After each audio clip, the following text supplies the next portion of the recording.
catch me howling at the moon. I'm ready. Okay, we're doing this thing. Thank you so much for joining us for another episode of the Ruby Hour. I have the amazing John Barnhardt. John, you're here. I'm right here. You're in the flesh. I made it. I can't believe it. You are sitting in my jerry-rigged set, and we're about to talk some shop. I always like to connect the dots between who I know you as in our community and then anything else you want to expand upon. So, you are an amazing cinematographer, person of the video world that I have followed, enjoyed what you're putting out in the world for like a long fucking time. So I appreciate that. I've been super pumped to be able to talk shop with you and dive into. You've been doing this for a while. I've been doing it for a long time. I went to school at Colorado State in Fort Collins. I got an English degree with a poetry focus, which got me a sweet barbacking job at Lucky Joe's. So Okay. it didn't really get me any kind of film thing. I came out here, and then like 25, I was running teleprompter at Channel 4.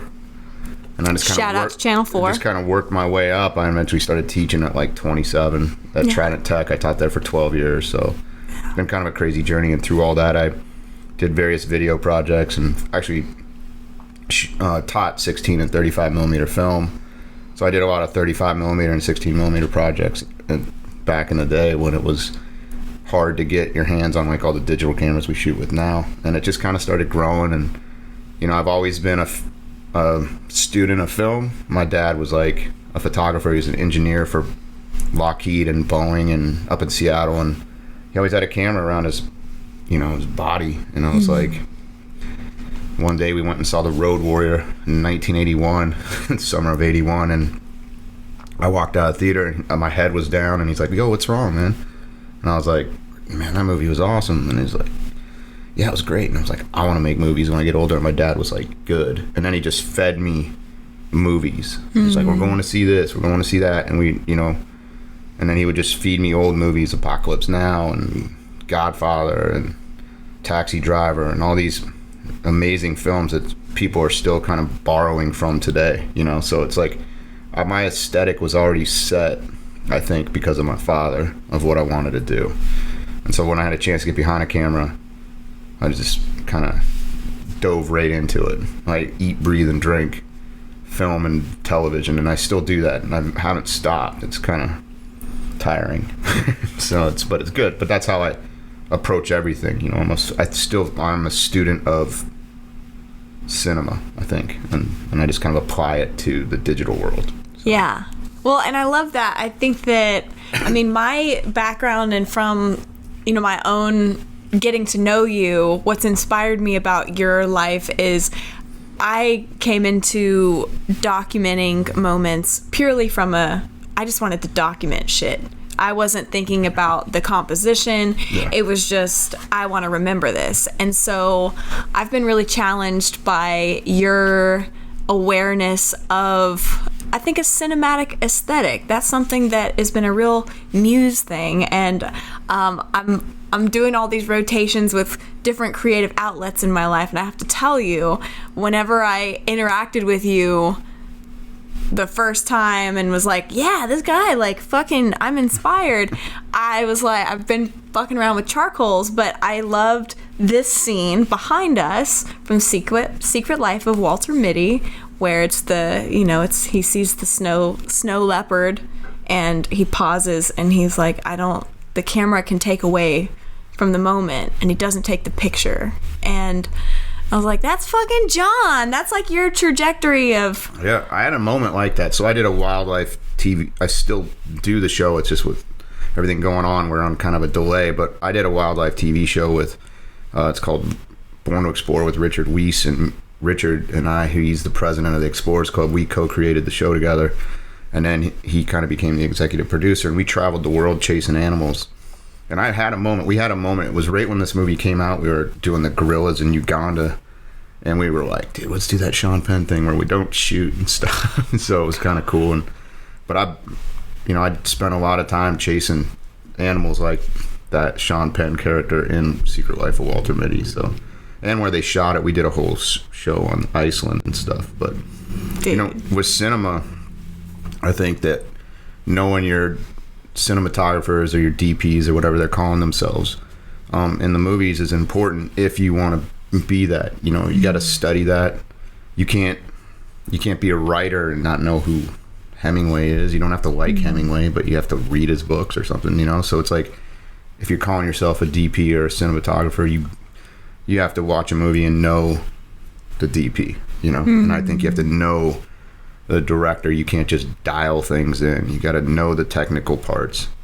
And so when you approach something, you're always kind of approaching it with some kind of cinematic grammar, even if it's a interview or if it's a tech video or something where you're like, man, this thing's kind of going to be super boring, but maybe you can approach it just a hair differently to make it more visually pleasing, I think, you know. So, and I think you got to study the film. I had a lacrosse coach in high school. I said, how do you become the best lacrosse player? And he said, you eat, breathe, and drink lacrosse. And what he was saying is that you practice as much as you can, and you dream about it, and you watch videos, VHS tapes at the time, on different players, and then you kind of adapt that into your aesthetic as a athlete. And I kind of just applied that to film. It's like, I'm just gonna study all the time and apply what I learn to when I shoot, you know. So if I was gonna shoot like a food segment, I would watch, and I talk to a client and they say, I want it to look like Chef's Table or, you know, or Anthony Bourdain or something. I'll watch all those so that aesthetic is in my head when I'm out shooting, and then I'll, you know, so it's, you know, I don't consider it work. I kind of consider it just kind of an extension of who I am at all times. You know, I'll talk about film with anybody. I'll help anybody with the cameras, you know. I think I'm a teacher first. And so I will set aside time to help anyone out with any questions, because I think that's important too. It's like, because I don't think people take enough time to just kind of unload their whole philosophy or technical aspects. They always try to hoard them so no one's better than them. You're like, I don't want to show you how I lit that. Yeah, fuck that. You just gotta, you know, turn it loose with people, you know. Well, and I love that. I'm glad that you just mentioned that, because it is, I always think it's that it's not 1 + 1 = 2. It's 1 + 1 is exponential when it comes to collaborating with fellow creatives. And yeah, the whole stockpiling, like, well, I'm not going to tell you like what LUTs I'm using, or I'm not going to let you know how I got. It's like, why? Yeah, I mean, I think that's short-changing somebody, because I think what you could do, the biggest thing you could do, I think, I don't know, I might be wrong, but what I've learned with traveling and this is that your only job as an artist, and I don't even really consider myself an artist at all. I can't draw. Whatever, we've talked about this. It's such, I can't sculpt. Like, I could do those little stick figures, and if you flip through it, I could do like flips and stuff, and that's pretty sick. But like, I think your only job is to inspire somebody. And I had this one, my friend Alex Boyd's dad, we were sitting around, and he was like, as an artist, your only job is to observe and report, whatever that is. Wow. And that's he was like 75 when he said it, and he's pointing at me as like, if I was your age. I'm like, dude, I'm not young, man. I'm like, I was at 45 at the time, and he's like, if I knew it at your age, I'd be in a better place than I am now. And I think that whatever your medium is like, as long as you're observing and reporting and inspiring people, then I think it's Damascus steel over, you know, regular steel. It's the best thing you could possibly do to another artist and for yourself, you know. Yeah. So, and not have that jealousy or like afraid someone's going to take your job. That's stupid. You know, it's like, don't think that. That's the wrong way. You'll lose integrity if you are like, no, I'm not going to show you my blah. You know, it's like, you're a total dick. Yeah. Well, and it's like, it's small energy. It's like, you're gonna, because what happens when it comes around, and they might have something that you can glean from with one another. Tell me about a project that, whether it was I mean, I feel like you'll probably identify with this, of some of the greatest work that we create as visual storytellers. Some of that might not have picked up and taken off, but it might have intrinsic value to you. Tell me about a project you've done that was like a soul piece for you. It's so my father, who's passed, was he was like slipping up in his last couple of years of life, you know, and he was living in a motel up in Seattle, and he had lived there for like 10 years. He was like that guy, you know, and he would do the maintenance and fix the thing, you know, the Coke machine or whatever. And then there's this girl named Elaine who owned the hotel, and my dad was in love with her, and he kept telling me I don't know how to tell her that I'm in love with her. So me and my buddies, there's like these two film groups that started off like kind of, there was the Seamless Picture guys with like Owen, Hamilton, and Barrett, and then there was like Barnfly Productions and Butcher Media, and we were all friends, but we were super competitive, and so like we were pumping out short movies as fast as we could just to see who was going to do it. And it was like a really cool thing because it was mad respect, but we were pumping out a movie a month. If we weren't doing a movie, Seamless was doing a movie, and Dave Smith with Butcher Media at the time was kind of Barnfly and Butcher. And so I was like, I got to figure out a way to tell my dad. It was my turn to write a movie. I was like, I'm going to write a movie, and I'm going to send it to my dad, and I'm going to send it to Elaine so they know how they feel about it. And I wrote a movie called Dust, and I shot it in this motel room about a guy who hasn't connected with his kid, and then the Elaine character helps him reconnect with this kid. And he's a hoarder. He lives in this motel, and I sent it to my dad. He's like, that's the best thing. And it was, you know, it's pretty, I mean, it was a reality check for my dad, and it was probably pretty hard for him to watch because it was like him. I mean, the character was named James, and that's my dad's name, so it was like a real throw in the face, like you're hoarding stuff. But then I sent it to Elaine, and she called me, and she's like, is your dad in love with me? I was like, yeah, he just can't tell you. And my dad said it was like the best thing that ever happened to him. And then, you know, then he passed away, but we did the movie before he passed away. So you know, that meant a lot to me. And I didn't make any kind of money or anything off of that. It was just like a cool collaboration. Somebody gave us a motel for like 3 days to shoot in. And I don't know, it was maybe one of the more meaningful projects I had, just because it was about my father. And it was kind of calling him out, but it was also kind of trying to connect these two people. It was cool. That was like that's probably the most meaningful project I've ever done, just because of who was involved, not just the film crew, but that it was about my father, who was like my biggest influence in my life, you know. So that would be the one project, I think. So among many, but that's the one that's like top tier. Yeah. With why you're supposed to do this, you know. So it's, you know, chasing wildlife, I'm gonna be a Nat Geo photographer. Yeah, the Nat Geo dream. And then it was more about seeing how broken some of these places are, and I became more of an environmentalist because you're seeing firsthand of how the climate is just falling apart. I mean, just completely collapsing on culture and animals and stuff. So that show also became worth a little more after you got over the ego of Nat Geo photographer. So, you know, so it became like a little more meaningful and stuff. So I think through that show I became like a full-fledged environmentalist. Yeah. I think I'm not like, I'm not like protesting or nothing, but I saw it firsthand enough to where it changed my perspective on what we're doing as people to the planet, you know. So so those two things probably. So well, and just that's blah blah blah. That's what I feel like. I'm just blahing around, just spitting out garbage. You know? I think both of those snapshots of, one was the why you do what you do when it comes to film, and you were able to say something and bring two people in your world that you cared about. You were able to be a catalyst, or maybe in a thesaurus definition, catalyst would be to inspire. So that's really beautiful. And yeah, the animal wildlife side of that, it's one thing to just take amazing content of, wow, this was so cool, whatever, but then if there's no soul behind it that has intrinsic connection. You shared a story with me of you were able to hang out and be a part of a really cool ceremony. Yeah. So I've done Africa, I think 18 or 19 times, and if you haven't been to Africa, go to Africa, because it will change you.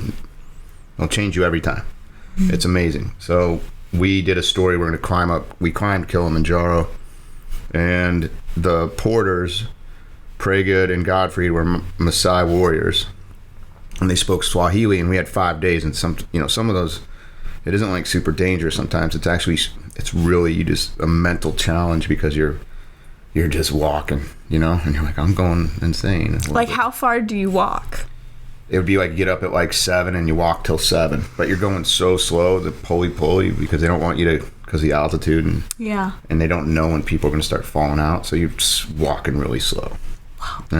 Wow. And they have it all timed out, but my two porters were with me the whole time, and so we were trading, like, how do you say this in Swahili, and how do you say this, and so the whole way up, and I learned a little of it, nothing too crazy. But after Kilimanjaro, we were going to go to this Maasai village, and our guide, I was there, and I said something to the chief, and I said it in Swahili, and then the chief came up to our guide, and I was like, did I say something that offended him? He's like, no, he was really appreciative that you're trying to communicate through Swahili with him, and he's wondering if you'll sacrifice the goat for the dinner ceremony or something. And I was like, all right, well, I mean, if the chief's asking you to kill, I've never killed anything. It's gonna kill like a fish, and I think I ran over a squirrel once, but I'm nothing like too insanely like killing a goat. And I'm like, you know what? All right, let's do this. So I went to breakfast with Weiss, and Weiss is like this well-traveled. He's been everywhere, all 7 continents. He's one of my mentors, and he hung with JFK Jr. That was his roommate in Brown. He's just real interesting, and he's like, listen, it's going to be messy, so you got to wear a white t-shirt, because that's the only way you're going to see how crazy it is. And then they said that the camera crew couldn't go there, so that Weiss is eating breakfast, and he's like, all right, I'll see you in a couple hours. They drive me out to the village, and it's like 5 Maasai warriors. They're making shoes out of like tires. That's like sandals. And it was real quick. Chief rolls in. They move me over by this tree with all these gourds like hanging from them. Like, well, I don't know. So then I was like, all right, cool, gourds or whatever. In Africa, this is how it goes. And then they bring out the goat, and the thing knows it's going down, right? And I'm like, all right, you got to go 100%. All right. And so I grabbed its head. And I was like, all right, give me the knife. I was like, it's going to be a machete. It's got to be something. It was like smaller than the knife I had. I'm like, man, okay. Yeah. And I held it, cut it, and then they put those gourds underneath the blood, or to catch all the blood. Yeah. And then I was like, all right, then must be doing something with that. And then after they took the goat away, we drank the blood. Like, that was like a thing. They're like, so I drank some of the blood. All before breakfast, right? It was all like, yeah, within like 45 minutes. I mean, I rolled in, boom, blood, and then they, where while I was drinking the blood, they cut a little piece of some, I think it was the heart. It could have been something else. And then I ate that with, like, right out of the goat with these guys. And it was like body temperature, so for a while I thought I was chewing on my tongue, and it was like, ugh, but I understood. And then the chief said something to our guide, and I said, what did he say? He said, if you ever fail in America, you have a place to stay here. And I was like, oh, that's cool. If I knew where I was, like, if I could find this again, if I could come back here, so can then I drop a pin? Yeah. So then I rolled back, and Weiss is just finishing up breakfast, and I'm like covered in blood, and he just kind of looks at me with his, like, he's super cool guy, and he goes, looks like it went pretty well. And then he ate his egg, and then we went off to shoot. But it was just kind of this really crazy. And then later we would go back, and they had prepared the goat, and they don't waste any of the animal. Like, they use the bones and Like that's what I kept asking. Like, I'm not just doing this for like show or something. They're like, no, it's either you or these guys gonna kill it and they're gonna eat it, and they don't waste anything. They don't throw away anything. So it was crazy. But I've had a couple of those with that show. It's like when you're around these kind of super cultured places and they ask you to do something, you just, they bring you a bowl of Mapani worms in Namibia. You eat them, and then you deal with it later. When you serve the worms, you eat the worms. That's right. And you just head down, eyes closed. Oh! But it's like stuff like that you just got to kind of roll with, Yeah. So, yeah. like, I was in this village in Arviat, and it was like all these. Where is Arviat? I don't really know, but it's like above. It's like in the Arctic. Like, it's in like Canada if you kept going like. Okay, so it's real fucking cold. It's really. All right, it's so the coldest cold. I've ever been. It's icy. Okay. It's icy. And there's this, like, you rolled into this place and there's like, they eat seals, right? Because a pile of seals and caribou and stuff, and they were like, hey, you want some caribou? I'm like, sweet, dude. We'll grill, maybe there's some salt and pepper, this is gonna be delicious. And then he's like, well, come on outside, and he just cut a piece out of the caribou cold, and we ate it. How was it? It was weird because I'd like thaw it out. It was so cold, frozen. Yeah. That I had to like let it sit in my mouth before it But it was all right. It was just kind of it's a very novel, unexpected, But that's not normal. It's like taking a piece of meat that's gently thawed out of your freezer and then just popping it in there and finishing the thaw out with your breath or something. Yeah. But that's where I first we did polar bear there. So we like flew from Arviat. I don't know where we flew to because we just landed in this ice field, and they had all these little shipping containers with a polar bear fence, and that's the first time. Was the camp essentially the shipping containers? That was it. It was like 8 of them with a polar bear fence around it. One was What is a polar bear fence?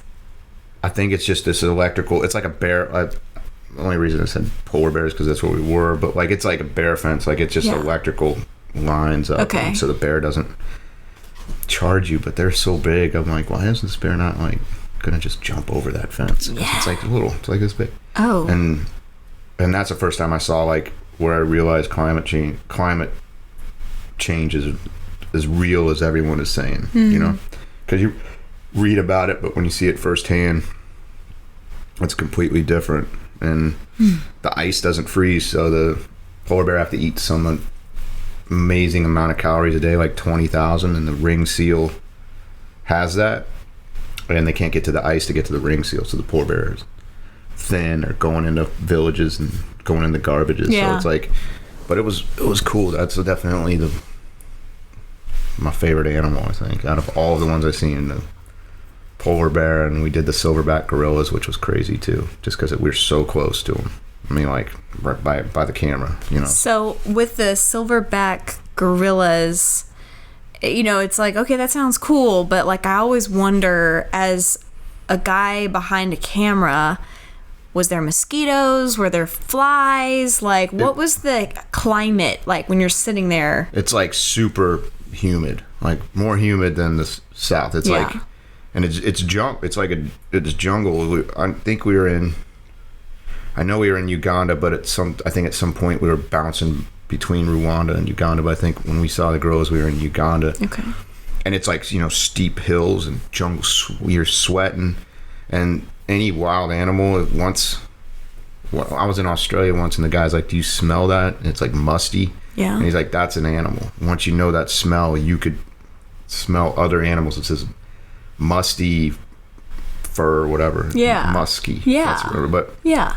And we were going through the jungle, and you could smell the gorillas, and they're like running around you and stuff. What? And then there was flies around the gorillas, and it was just hot. It was just really super hot. But it were like you're in this like, you're in a very rare moment, and you just kind of suck it up. But it's like what you imagine like a jungle would be is like, that's how it felt. Like just noises. It's like the scene and it's in a totally different place, but the first scene in Raiders of the Lost Ark, with all the bird noises and all this and all that. Yeah. It was a lot like that. And there would be, you just hear something run by you, and it's a 400 or 500 pound gorilla, so it's crazy. So Did anybody like shit their pants on that trip of just being like shocked or being like, oh God, like I feel like I would. We got bluff charged by this one silverback. What does that mean for people that aren't silverback like, experts? Well, like bears do it. A lot of animals do it just to like kind of let you know that you're not really running the show. So it like comes around the corner and it like snarled its teeth. And I was like, I think I was tired or something. I was like, man, that thing looks just like the way he's hitting the ground looks like Peter Jackson's King Kong. They really did it right in the Hollywood movies. And then it like started moving towards them. Like, I think it's bluff charging us. I'm like, the movie's got it right. And I'm like, wait a minute, that thing's gonna like punch me. And I'm like, this is gonna hurt. That's all I said. And then it turned like 4 feet in front of me, and I felt this like thing in my shoulder, like a claw, and I looked back, and Weiss was like, we almost died, man. And I was like, dude, I'm like in front of you. I almost died. And then we had a bunch of these military guys around us, or like guides through the jungle, and one of the Ugandans made this noise. It like made this grunting noise, and the gorilla did it back to him, and he's like, all right, you're cool here. And I was like, did you guys just like powwow? Did you just got interspecies communication? And the gorilla just sat like 4 feet in front of us, and we were able to get all this like a mate and didn't move.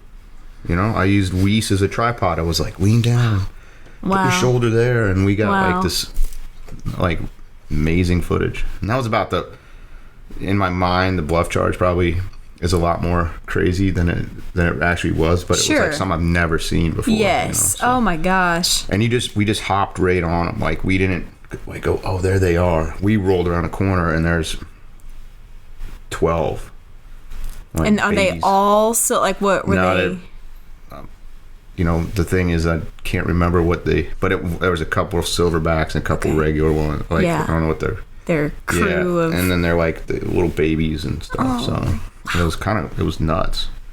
And then you come out of that and you're like, it was hard to come back from some of those trips, because like I remember, so I live in Park Circle, and I'd go to a bar, and they'd be like, what did you do yesterday? And I'm like, I'm chasing gorillas in Uganda. And they're like, what? Like, no, it's like hard to talk about it, because it's like such a strange thing, because no one was there to see it, and that's what was cool about the show, is that after people see the show, then they could kind of connect, because I know how grateful and fortunate I was to be in these areas, and I knew I didn't deserve it, and but I was there, and I think it was my job to make sure if people watch a show, that they felt like they were there, so that they could kind of connect with these animals, or like maybe feel like the way I felt. So. And that was very important to the whole Born to Explore crew, is that the audience needs to connect to places that maybe they can't go, or maybe they want to go and they think they can't. So that was sort of our underlying kind of the subtext of our show, was like to make sure that the audience felt like they were with us. So I don't know if we realized that like right off the rip, but like down the road we were like, dude, we gotta do these things, because we're with the orangutans or with the cheetahs, or like no one's getting to do this very often. And so it was cool. Super novel. It was like kind of gnarly sometimes, and sometimes it was like super bougie, it was like 5-star hotels in Morocco or hammocks in Belize. It was like you didn't know or tents, and you never knew where you were gonna kind of deal with it, and you just had to kind of roll with it. And I don't think it was built for everybody. So it's like kind of a tough, with all the gear and everything, it gets kind of mentally tiresome, but it was cool. Sounds like that's something you live for, though, you personally. Wear myself out to wear yourself out, go perpetually moving, being around different stimulus. Sounds like that's kind of your jam. Yeah, I don't know. I mean, I like moving, so like I think my parents were divorced. My dad lived in Seattle, my mom lived in Denver, so I was never in one place until the first time, like pre 3 years old. The first time I was in one place for a full year was when I was 20. So I'm always was bouncing back and forth, and I think that was created a restless kind of person, I think, like where if I'm in one place, I've got to move, you know. And right now I'm splitting my time between Fort Collins, Colorado and Charleston. So I'm doing it, I'm moving because of COVID or whatever. I can't move as much as I used to. Yes. You know? I mean, yes. And so I think that I'm creating the movement to re-inspire myself or just to not seem complacent. Yeah, stoke the fire. And I'm not saying that if you stay in one place that you're living a complacent life, but for me, I'll fall into complacency, and I think if I'm moving, I won't. And I'm always chasing projects too. I'm like, you know, going project to I'm chasing work. What do you mean by that? Are you seeking out shoot ideas of like, that would be really freaking cool, and then you seek out how to it's like, I could say 50, it's like 60-40. 60% are clients I've already had, like, oh, I'll do this, but some of that 40% is like, hey, I got an idea, let's go do this, and like do that. I'm doing this project in Fort Collins, and it's all music based all music and art based in Fort Collins. And my buddy Kevin Kirchner, he does this thing called the Magnolia Sessions, and we shoot these videos for these bands, and we try to do one a month. And I mean, we're not getting paid, it's just something we do. And it's one of my favorite projects I work on. And then with Kevin and this guy named Aaron from University of Denver, we're doing a project on the Blasting Room, a documentary on them, which is like where most of the punk bands, if you're old like me,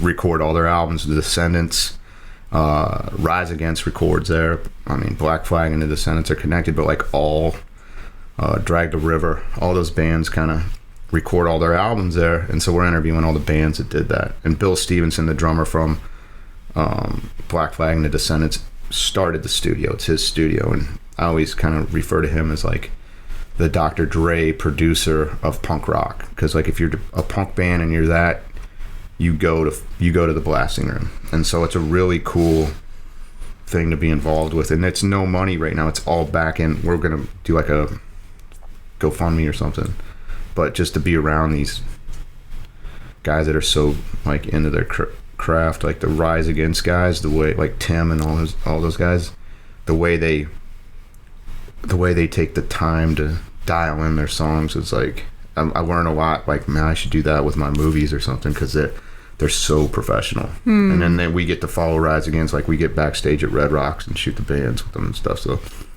I'm living someone else's dream, I think, because I'm like, yes, I know those guys, but like, you know, and I like the music, but I'm not like a hardcore like punk rocker, you know. So, and that's all for free and all art. And I do some stuff like my buddies own this place called Music City Hot Chicken in Fort Collins. Like, it's Nashville hot chicken, and do a bunch of videos for them just for fun. And my friend Coco owns like this art studio, and we do some stuff with our art. I mean, it's just like, those are the cool those are like the projects I'm like pitching. Like, like, yo, let's do something on the hottest chicken around, or the dumplings, you know. And then we just kind of do those, and then those usually lead to other like, hey, I saw your Music City video, do you do lawyer videos? Yes. You know, so it's like sometimes you gotta work creates work.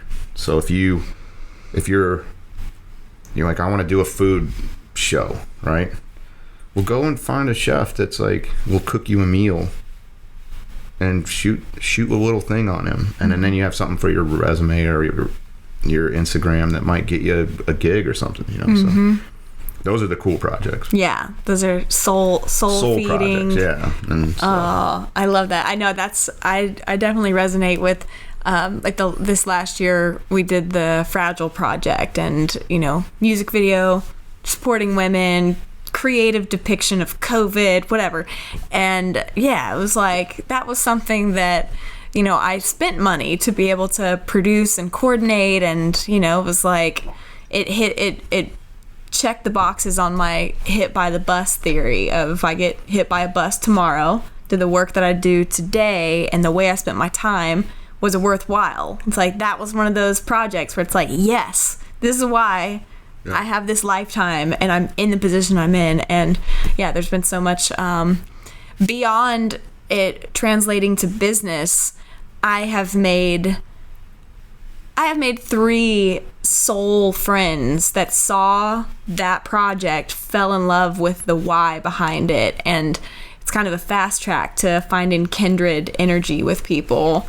That's so cool, of just picking the things that feed your soul. Yeah, and that, like with what you're saying about the why, is like sometimes if you do this for a living, which is hard, and anyone that's doing any kind of freelancer, independent person that's doing anything, you know, if it's commissioning art or graffiti or anything that's like that, it's hard, and at some point it almost starts to become about money.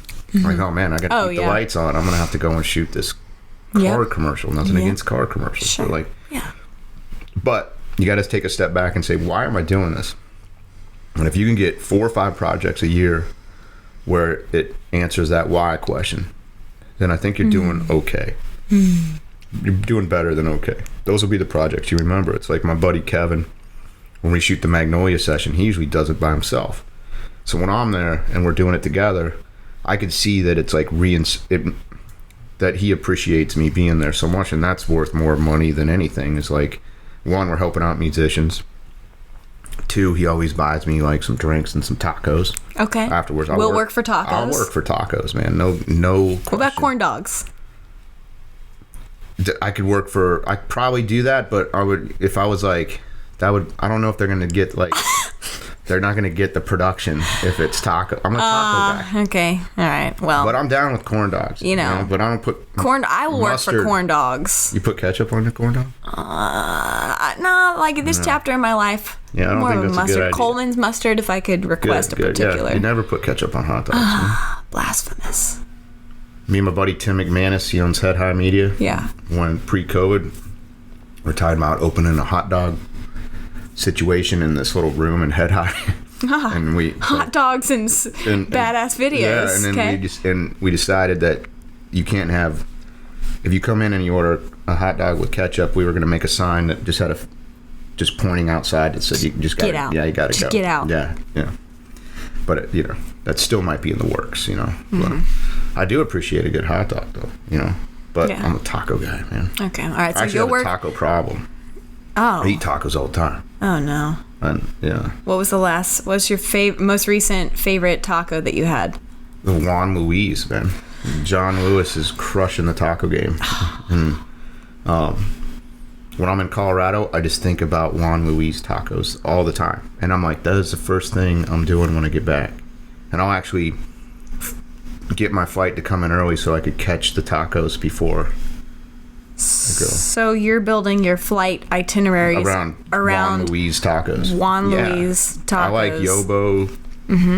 Cantina's, like their tacos are pretty good. Okay. Because they kind of specialty make them for me, because me and the owner Kat are really good buds, and so those are pretty good. I have these business meetings at Taco Spot with my buddy Ted, and I usually eat too many tacos. Oh. At one time, I was eating 3 tacos for lunch. Okay. And then not telling anybody, and then I would go back at like mid-afternoon and somewhere else. I was averaging about 9 tacos a day, which was bad. That's a taco habit. I had to cut off tacos because John, I was getting a little chubby. There might be like a support community for Taco Eaters Anonymous. I hope so. Maybe I'll start that. Start it. I know a couple people that I think would. We can all meet at Juan Luis and talk. Sit around. Have you been there? Have you had? No, I you need to get. It's going to be in the show notes, but put them in the show notes, man. Yeah. Like they make their own corn tortillas. Like they grind the corn. He's a Texas. He's Austin, or no, he's actually El Paso. But but he worked in Austin. Yeah, he's one of the best in town. Actually, Dave Schutenberg on Kwai Fei makes some pretty mean tacos too. Yeah. But he's like his food's awesome. I love, like, I'm somehow thrusted into the food thing in Charleston. So like Head High, we used to do all the wine and food content. So I know all those chefs and stuff. And then I'm doing a bunch of stuff for Eater, and we just did a piece on John Lewis. That's how I know how his process of his tacos. You know. Yeah. And then we got free tacos, man. And we'll work for tacos. I will for sure. Talk to me of the.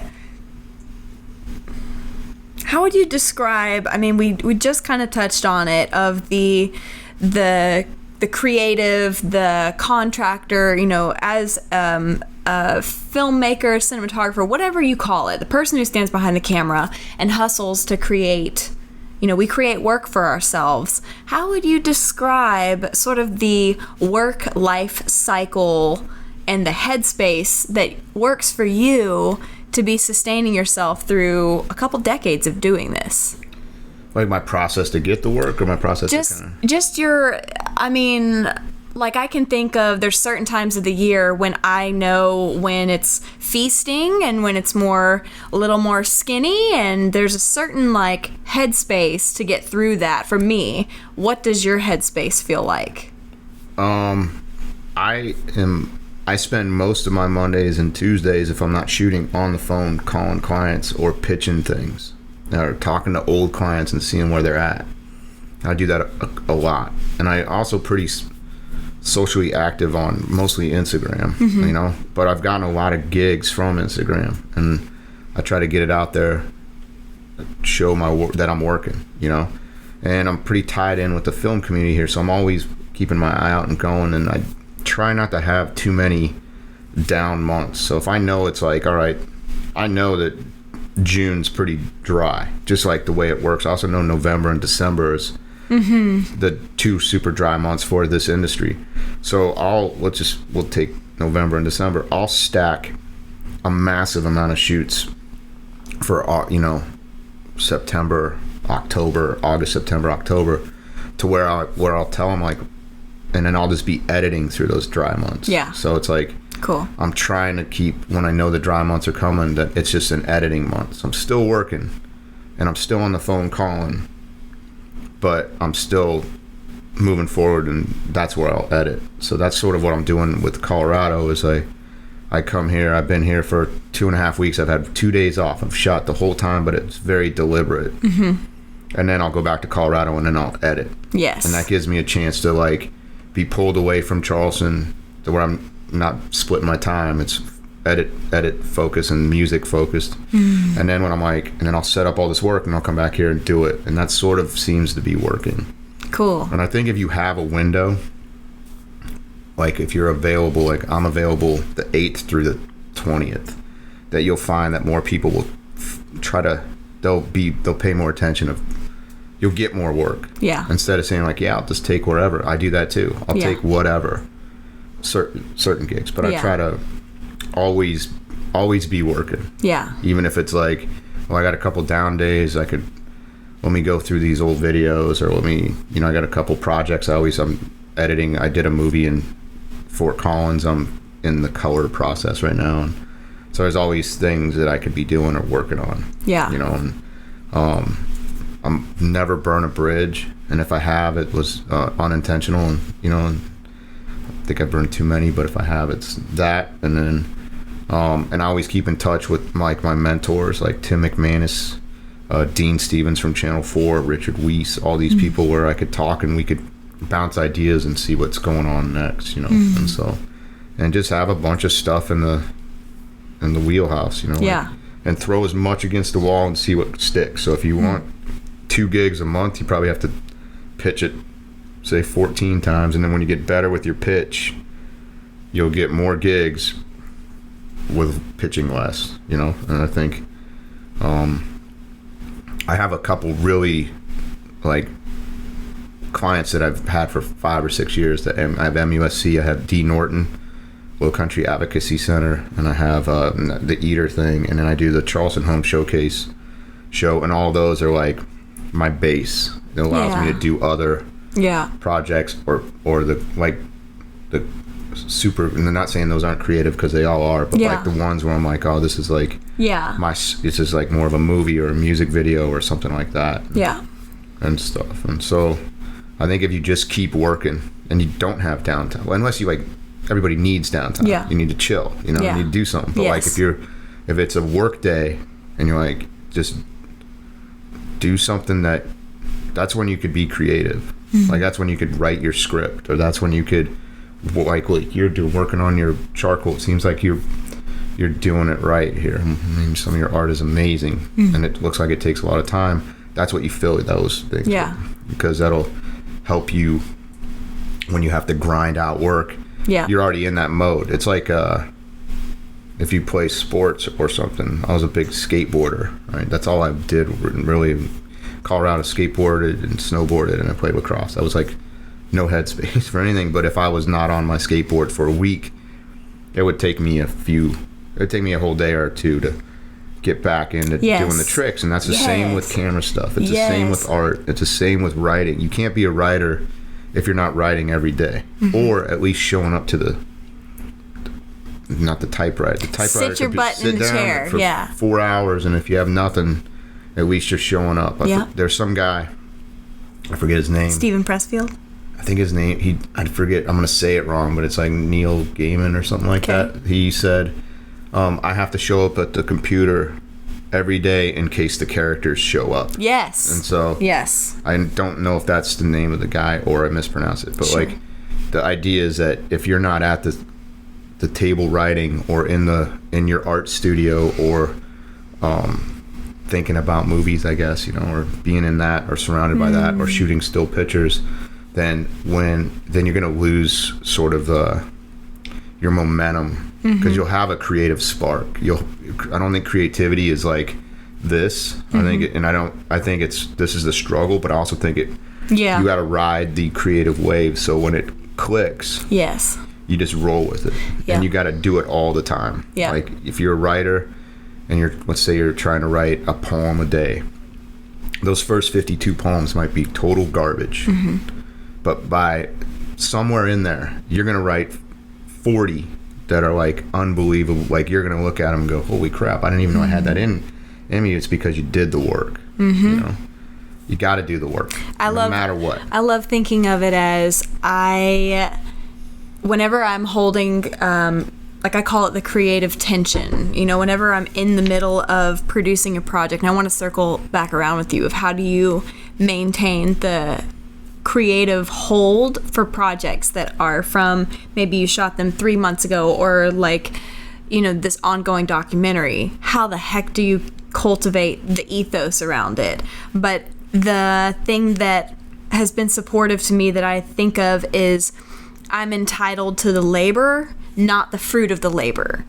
And that keeps my energy in check of when I want to go, oh, well, I did this thing and it was great. And everybody look. It's like no, I don't get to like sit back and rest into that yet, because I am entitled to sit my butt in front of my computer and open up Final Cut and go to work. Like that's my portion right now, and honoring the ritual of it. And maybe it'll be great, but maybe not. But I'm still this is what I'm entitled to, is the work. Yeah, you gotta, like my cousin is like a music prodigy in Seattle. He's older, but he goes into a studio. He built a studio, like a music studio outside his house. And when he gets home from work, he goes in, he listens to one album, he picks an album, listens to the A side, B side, and then he works on his music. He's in the lab where no one sees that he's doing that. And so when he goes and plays out in Seattle or something, people are like, that dude is one of the best guitarists I've ever seen. It's because he's in the lab doing the work. And I think that when you're sitting down and you're editing and you're learning it, that's the lab part of it. You know, that's the process, the painful process of creating. It's not always fun. It's like, it actually, if you're a creative person, there's times when you're throwing away everything you've written, or crumbling up everything you drew, or burning your sound mix in your film. You know, it's like you're destroying it because it's not doing it. The important part is to always try to push forward. And allow my friend John Ford, who's making his first movie out in Los Angeles. He was a student of mine, but then he kind of became a mentor, because he was just above and beyond talented. He said, you got to allow yourself to do bad writing or bad drawings or bad films or bad anything. You got to allow yourself that's going to happen to be better. And so with some of these projects that are like looming, like the documentary or even my movie Chords or whatever, it's it's coming up. Like we know we're gonna go shoot at the blasting room with these bands. It's not like it's like spur of the moment. And then you kind of rekindle that energy. And usually it's like if it's music, you'll listen to the band or talk. Like usually I have meetings with Kevin and we talk about different ways to shoot it or where we're gonna go with it.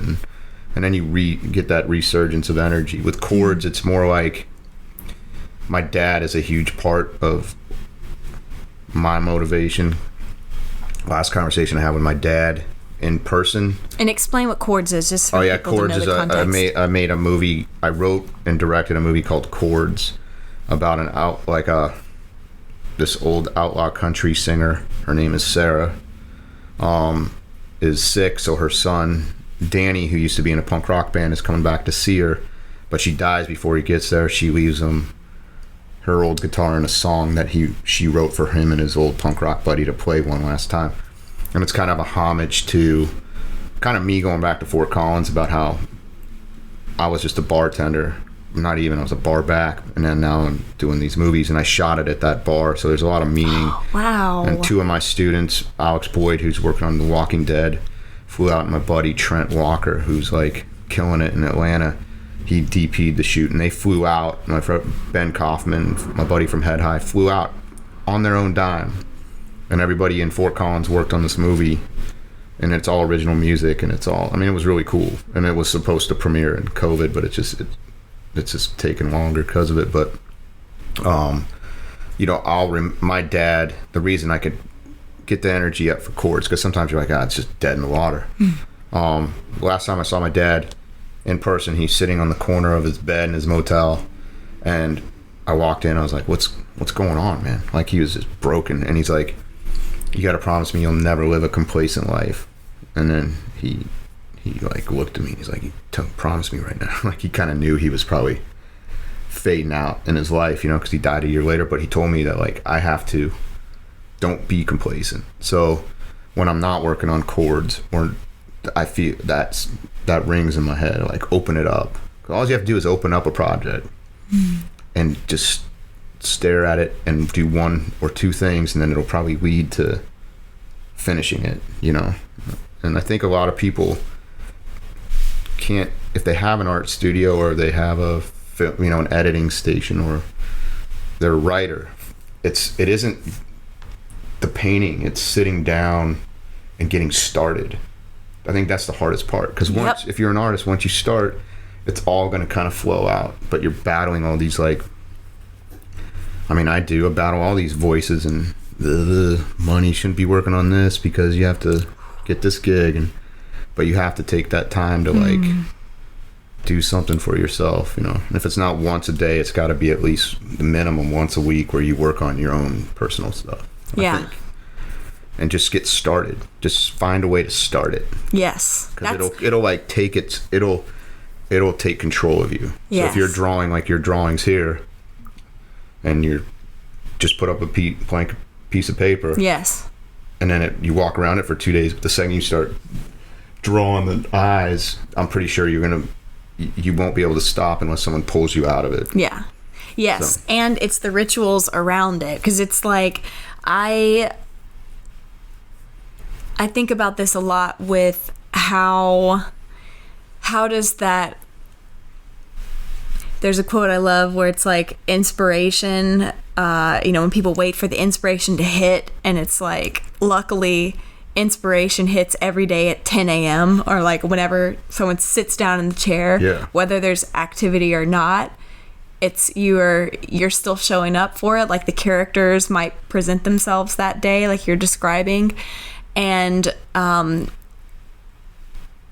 think of the inhibitors for a creative person of, like, take the charcoal artwork. It's like, I gotta cut the piece, I gotta pick the shot that I'm inspired by, I have to set it up on the wall, I have to, there's certain steps. But I know that if I block out an evening, and if I have some Bombay Sapphire, if I have a little bit of tonic water in my fridge if I have a fresh lime, if I can make myself that gin and tonic, then that triggers a series of, oh, you can relax. Oh, you're resting into this. Oh, here's this playlist that I can drop into. I use music a lot to help me drop into, I call it a vibe, or an aesthetic. But it's making it the least amount of barriers as possible. Like this is all insulation board on that entire wall, and there's not a TV that's permanently mounted because I wanted no excuses of making it as easy as possible to throw something on the wall and have all my art supplies just right there, so that it's not like such an ordeal to take out the supplies and go into it and then think about this and where are those pins to put the paper on the wall. Like it's there. So it's that much of a barrier versus, oh, well, I got to get it everything out and get rolling. And I think that, it's those little rituals around it. It's just to get started, like what you're saying, and like live in your work. I think like live and like make like what you're doing. Your whole house is like an art studio. That's what you should do. Yeah. You live, you eat, breathe, and drink what you're doing. You just do it, and you find a time to be creative. Like, did you watch the David Lynch masterclass? I haven't watched it yet. If any, watch it. It's amazing because all he talks about is he talks about movies, but he talks about how to find that creative time. And he takes 3 or 4 hours a day of just creative meditation. And he might not even do anything, but he's I did listen to him. Yes. Yeah, he is the best masterclass, I think, just because. I mean, like, Ann Leibovitz is awesome because she shows you how to, like, photograph without using sunlight. And listen to Scorsese, he's awesome. But, like, David Lynch really hit a spark with me because it's not about, like, it's about everybody. It's not, like, just about filmmaking or photography. It's, like, you could be a writer. You could be a whatever. I mean, you're, like, a bohemian. You're, like, a artist, drawer, filmmaker. I just make stuff. I try to make stuff. But, it's more about finding the creative stuff in anything you do. If you're a chef, if you're a, if you're a whatever. Yeah. I mean, it doesn't even have to be an artist. It could be an architect. It could be an engineer. It could be. It's whatever medium you can derive meaning or pleasure or purpose, something that matters to you. If you can speak in that medium, that's your art. Yeah. It's like, what is that? There's an Ezra Pound quote. It's like, all great art is born of the metropolis. I still don't know what that means. I don't know either, but I like it. I think it's whatever it's not like it's all born in the city. I think what he's saying is like whatever your metropolis is where the great art comes from. So if it's your father, if it's nature, if it's flowers, if it's painting, portraits or something. Yeah. That's where all the great art, and that's what you are drawn to, I think, is like, that's when you start producing. Like, for me, I know I can't draw. I could barely write anything that's, I'm not a great writer, but I'm a pretty good rewriter because I'll listen to people because I just want it to be the best kind of when I'm writing a script or something. But find what you love and kind of, what Bukowski said, find what you love and let it kill you. And then the best advice I got was from Richard Weiss is find something you're not good at and then just don't do that.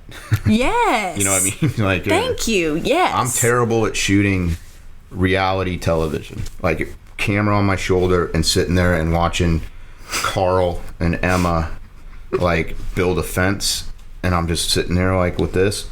I can't do it. I'm terrible at it. I go crazy. Yeah. And then I kind of self-destruct, and I don't want to do that. Yeah. That's nothing against people. I just can't. Right. I can't do it. I'm not good at it. Find what you're not good at, and then don't do it. Just don't do it. You know? I mean, I'm not good at that. How profound is that? I'm not very good at cooking. At all. So I mostly stick to hot dogs and tacos. That's all I need. Yeah. I mean. That is the creative's diet. It's pretty good, maybe some chips and salsa. Okay. Just really stretching the boundaries. Okay, let's see. Closing thoughts of, tell me one ritual in your life personally, whether it's sitting down at a particular spot, if you have a momentum, like some sort of thing that whenever you start to engage with it, it gets your creative mind? I think it's because I have a writing degree, and my poetry story was actually about, that's how I wrote a poem a day for 6 months, and I didn't really get anything until it was like 50. I think how I get into it, it's got to be, I'll put on a movie.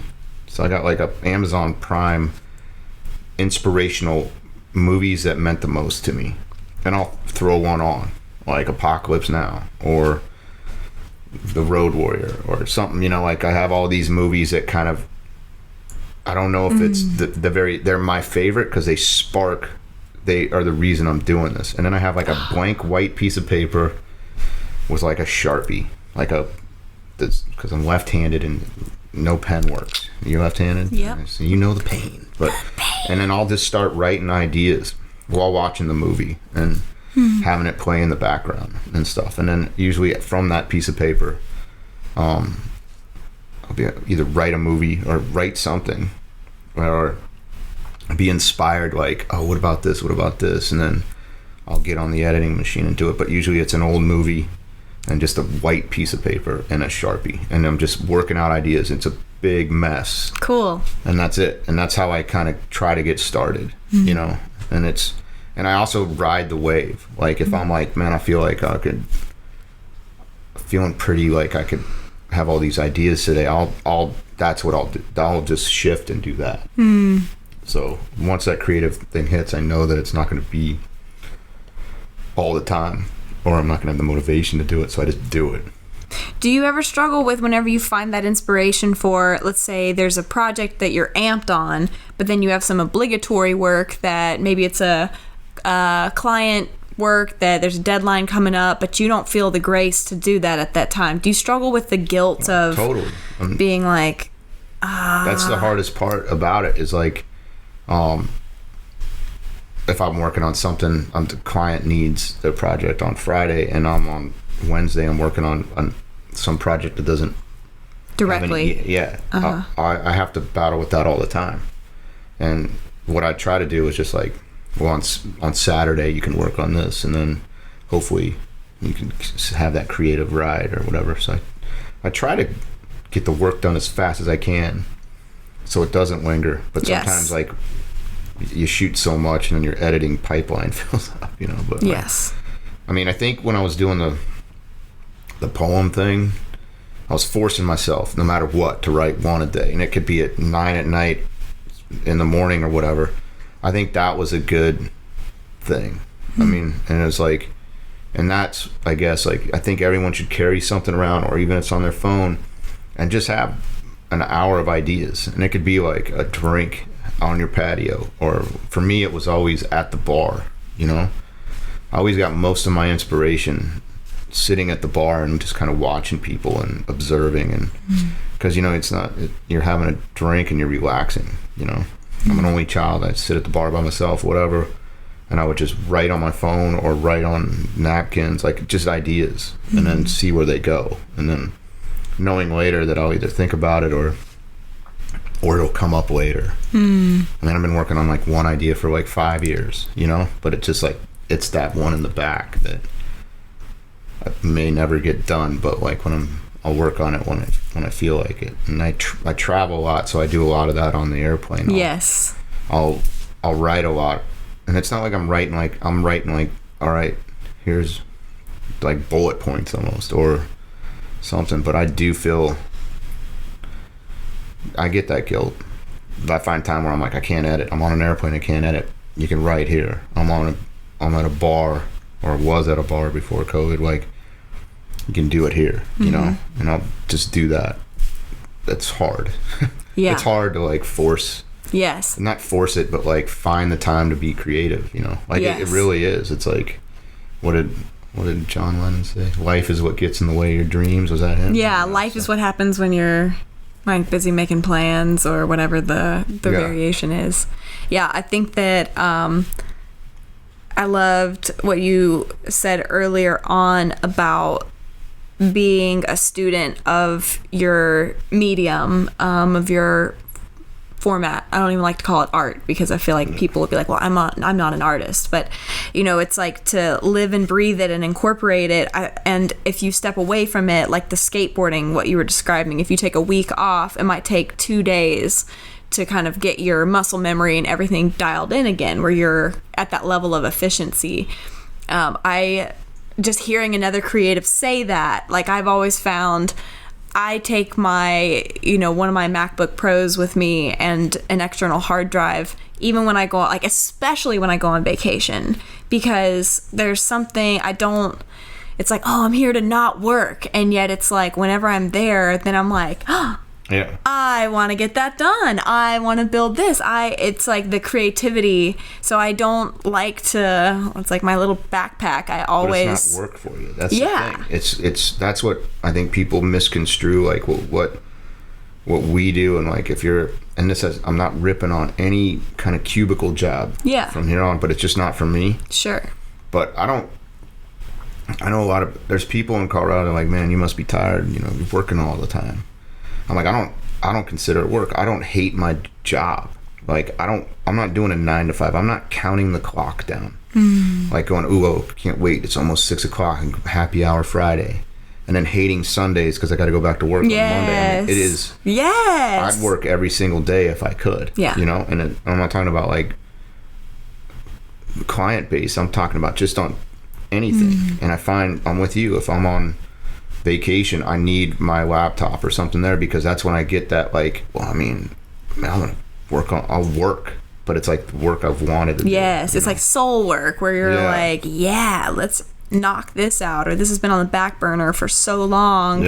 No pressure, we're gonna dive into this. And I think people sell themselves short a little bit of some of their creativity. Like my buddies, the Jordan and Sam that own Music City Hot Chicken, they're pretty creative guys, but I don't know if they would consider themselves artists, even though I would consider themselves in that same category. They created a restaurant. They creating a they created a thing that wasn't there. Yes. Like they created a lifestyle, and they're doing another restaurant in Denver, and they're creating they are just as much of an artist as like you are, or anyone that's painting. It's just a different way of looking at it. They might just say, oh, we're just restaurant owners, but they like the menu, the style. Like people are, I think everyone's got kind of some kind of art in them. Yes. I mean, I'm not saying it's like got to be like the 4 main, drawing,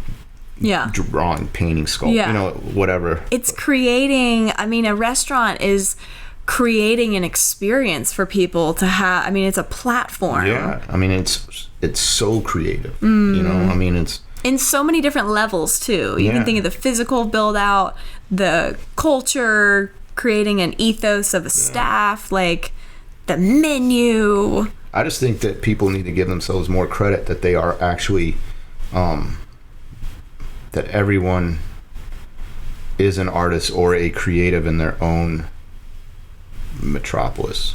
How's that? Yes. So it's like whatever your line is, you're a finance person, or you're a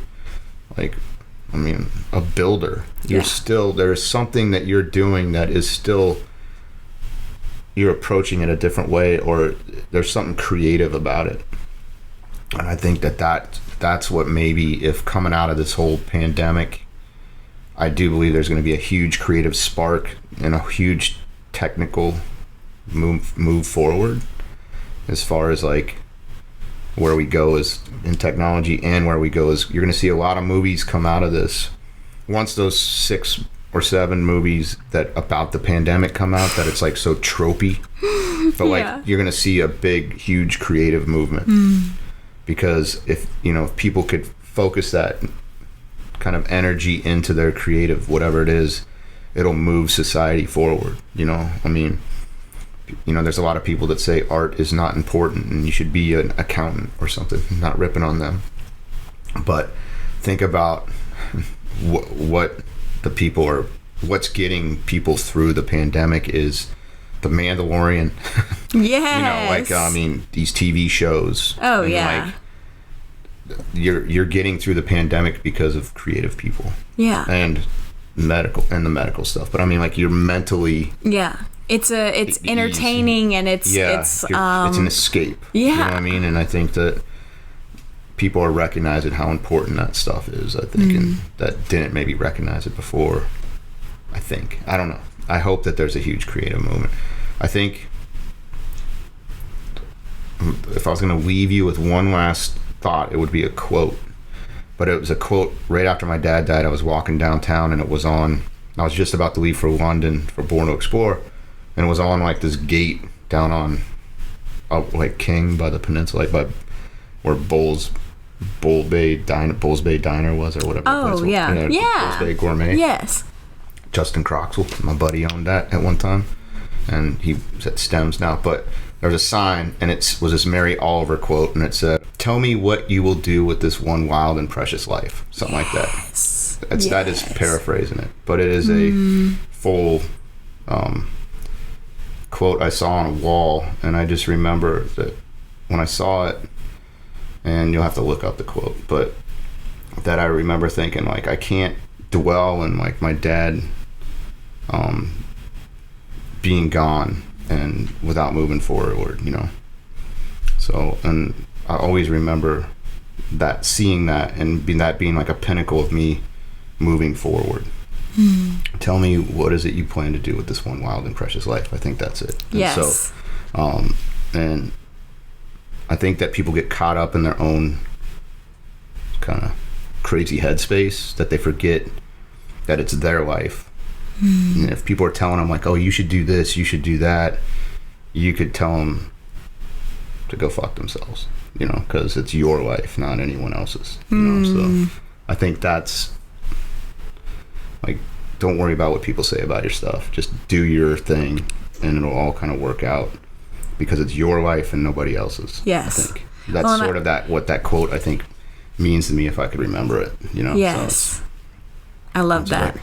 I think that I had my own equivalent experience of that, going through a divorce when I was 22, and all these different people throwing their judgment or opinion around what I should do, shouldn't do, should have done, shooting all over me. And I would put my head on the pillow at the end of the night and realize that at the end of it all, going to sleep, all of those people and their thoughts, they're not thinking about my life. They're thinking about their life and what they've got on their plate. And so as much as people like to cast judgments and tell you their 2 cents, ultimately it's what's within you, and you go to sleep with your own actions and behaviors and decisions, no one else. And to always remember, it is your life. Yeah, kind of where you came from too, It's like that. Like in Rocky, when he's in the corner, and in Rocky 3, and Apollo Creed looks at him and goes, just remember where you came from when you're in the ring. So don't, we had this thing in Born to Explore, it was called the 3 H's. Find something that makes you happy, be hungry about it, and then always be humble about what you, because it could go away. But if you're some arrogant, dickhead, no one's gonna really pay attention to what you're doing or care. You got to be humble. It's like what we talked about earlier about giving your art away, almost giving your secrets away. It's okay to give your secrets away, because in a way that's kind of being humble. You're teaching it, and you got to be like that. You can't be cocky, Yeah. And I think everyone has to keep themselves in check a little bit, because you can, you start doing really good work, and your ego kind of goes with that. You got to kind of stay even keeled on that, and that'll inspire people. Don't hold secrets, and don't be afraid to take huge risks in your art and tell everyone to go fuck themselves. Yes. You know what I mean? You say, I think you should do this, I think you should do that, and you could say, there's this quote by Ben Affleck when he was on the set of Armageddon, I don't know why I'm bringing this up, but he goes, I walked up to Michael Bay. I said, wouldn't it be easier to train astronauts to dig? And Michael Bay said, go fuck yourself. And that was the end of that conversation. And that's sort of what I mean metaphorically, is that if you say that to someone, that's the end of it. Like, I think you should do this. Go fuck yourself. Then you're just like moving on. It's like, I think people should live by that more. It's like, no one is in control of you. Whoever you is, so. Just remember that. And on that note, folks, go fuck yourself. Yeah, that's it. John, this has been amazing. Yeah, thanks for letting me come over to your sweet studio, So jerry-rigged. How can people get in touch, follow up with you, follow all the things that you're up to? Sure. JohnBarnhardt.com, BarnHardt. And then you can follow me on Instagram at barnfly. And then my email's on my website. So, okay. And all that, if anyone would want to ask me questions, I'll answer any of them or try to. So just reach out to me. Amazing. Thank you so much. I think you're doing amazing stuff too. And I really appreciate you having this sort of platform for people to talk about their creativity or inspire people, because being here, it inspires me that I have to live up to all the lies I just told you. Yeah. I'm just kidding. You just spouted off a bunch of bullshit. Yeah, now you gotta walk out up. there and people are like, is he doing his art or what? I love it. Yeah. Thank you so much. Thank you. And for those of us listening or watching, reach out to John if you have any follow-up questions, comments, concerns. If you want to tell him to go fuck himself, just thank you so much for joining us.